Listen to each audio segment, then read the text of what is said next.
Bharat medical tourism का बड़ा destination बनकर उभर रहा है। साथियों, ये बदलाव पिछले 12 वर्षों की ईमानदार कोशिशों और नीतियों का परिणाम है।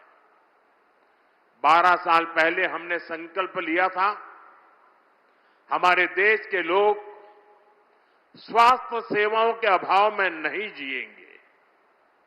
हमारे देश के लोगों को इलाज की बेहतर सुविधाएं मिलेगी और कम कीमत में मिलेगी।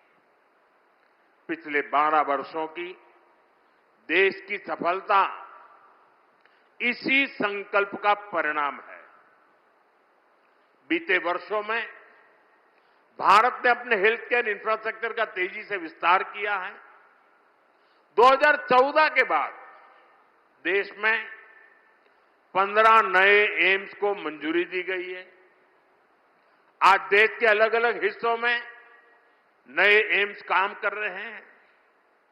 देश भर में सैकड़ों नए मेडिकल कॉलेजों की स्थापना की गई है। कैंसर जैसी गंभीर बीमारियों के इलाज के लिए स्पेशलिटी हॉस्पिटल्स की संख्या भी बढ़ी है। यहां चंडीगढ़ में भी होमी भाभा कैंसर हॉस्पिटल बना है, यहां से थोड़ा दूरी पर। 2022 में मुझे इसके लोकार्पण का अवसर मिला था। आज हॉस्पिटल हजारों मरीजों की सेवा कर रहा है। साथियों, गांव-गांव में प्राइमरी हेल्थ केयर सुविधाओं के विकास पर भी ध्यान दिया जा रहा है।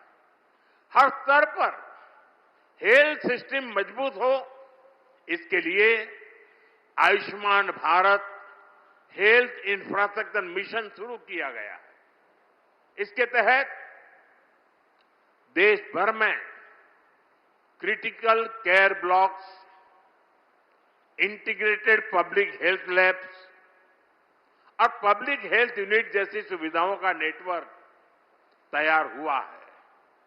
आज शहरी और ग्रामीण इलाकों से लेकर जनजातीय क्षेत्रों तक देश में करीब 2.25 लाख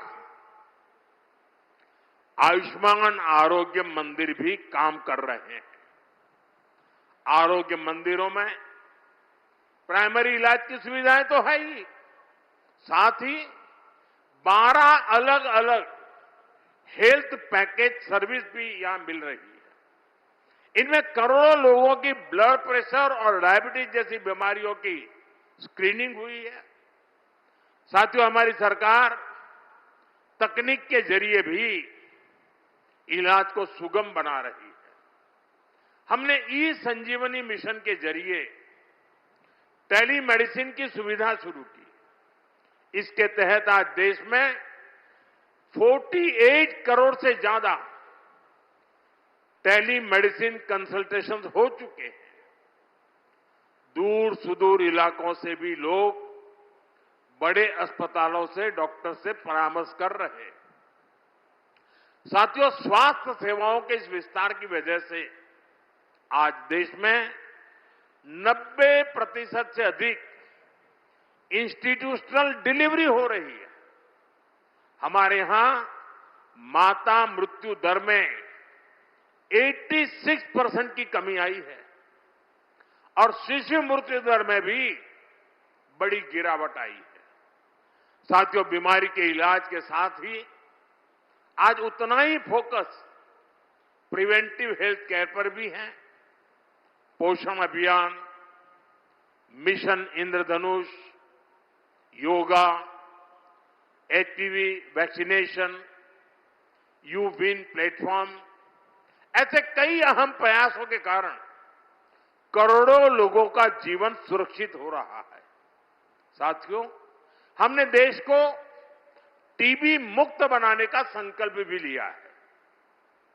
इसके लिए टीबी मुक्त भारत अभियान चलाया जा रहा है। जन भागीदारी के जरिए जन जन को जागरूक किया जा रहा है। समय से टीबी की स्क्रीनिंग कराई जा रही है। मरीजों को इलाज मुहैया कराया जा रहा है। इसी का परिणाम है आज देश में टीबी का ट्रीटमेंट कवरेज 90% से ज्यादा हो गया है। पिछले साल आई WHO की रिपोर्ट के मुताबिक 10 वर्षों के भीतर भीतर टीबी संक्रमण भी 21% कम हुआ है।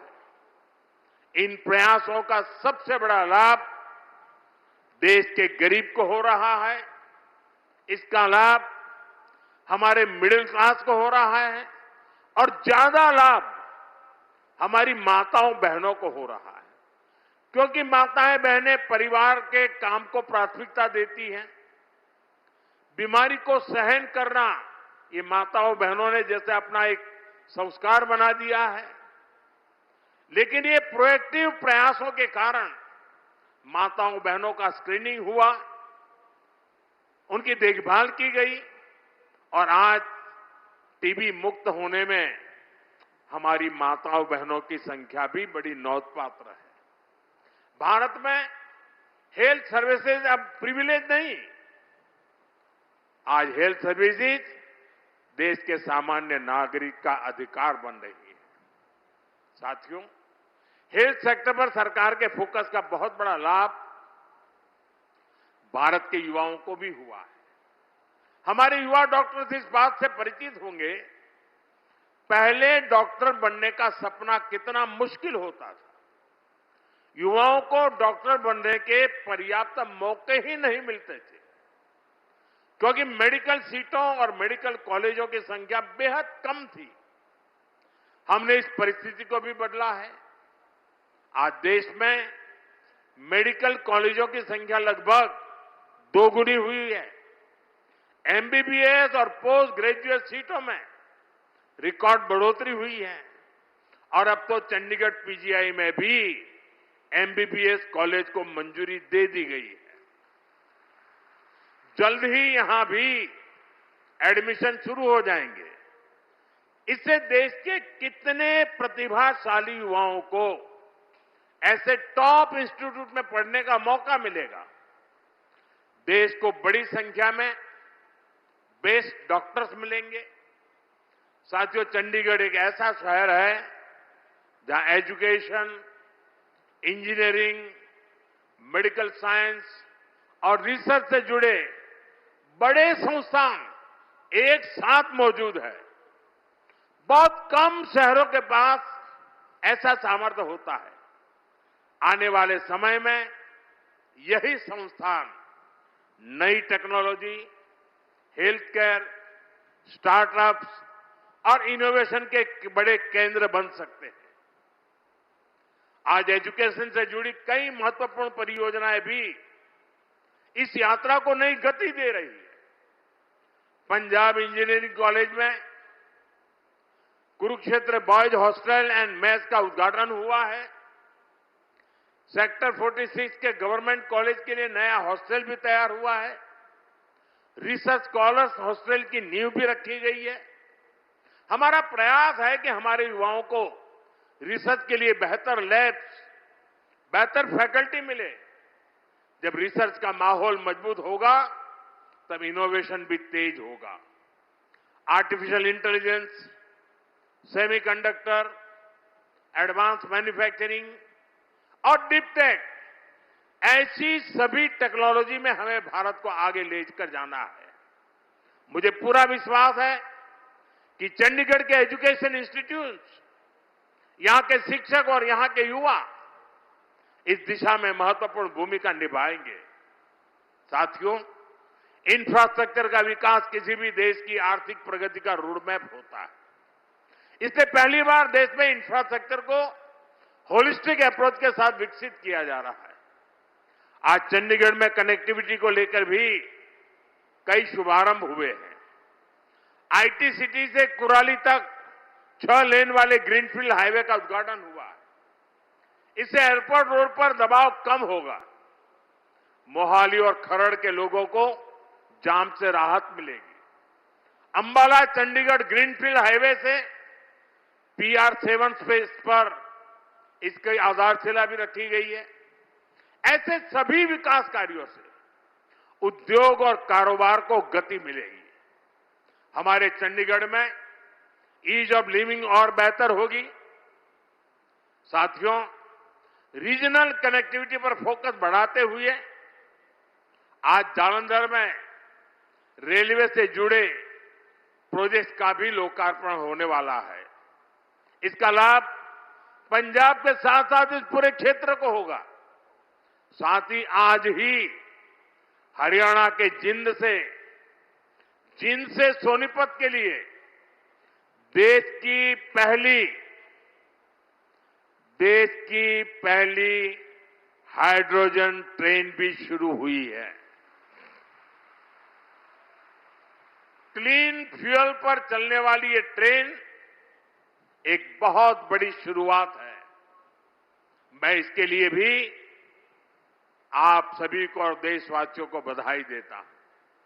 साथियों, विकसित भारत की यात्रा में हमें फ्यूचर की टेक्नोलॉजी पर, फ्यूचर के ट्रांसपोर्टेशन पर और फ्यूचर की हेल्थ सर्विसेज के पर इसी आधुनिक सोच के साथ आगे बढ़ना है।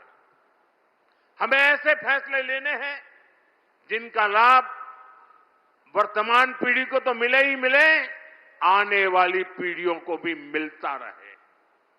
हमें ऐसे संस्थान बनाने हैं जो समय के साथ और मजबूत हो जाएं। बीजेपी एनडीए सरकार इसी दिशा में तेजी से आगे बढ़ रही है। मैं चंडीगढ़, पंजाब, हरियाणा, हिमाचल और इस पूरे क्षेत्र के लोगों को इन नई परियोजनाओं के लिए फिर से बहुत बहुत बधाई देता हूं। आप सबका बहुत बहुत धन्यवाद। मेरे साथ बोलिए, भारत माता की, भारत माता की, भारत माता की। बहुत बहुत धन्यवाद।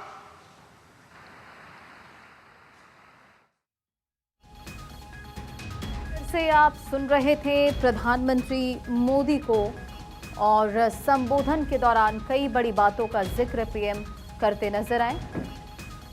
टेलीमेडिसिन की सुविधा शुरू की, देश के कई हिस्सों में नए एम्स बनाए गए, स्वास्थ्य सेवाओं को लेकर भी प्रधानमंत्री ने संबोधन में जिक्र किया।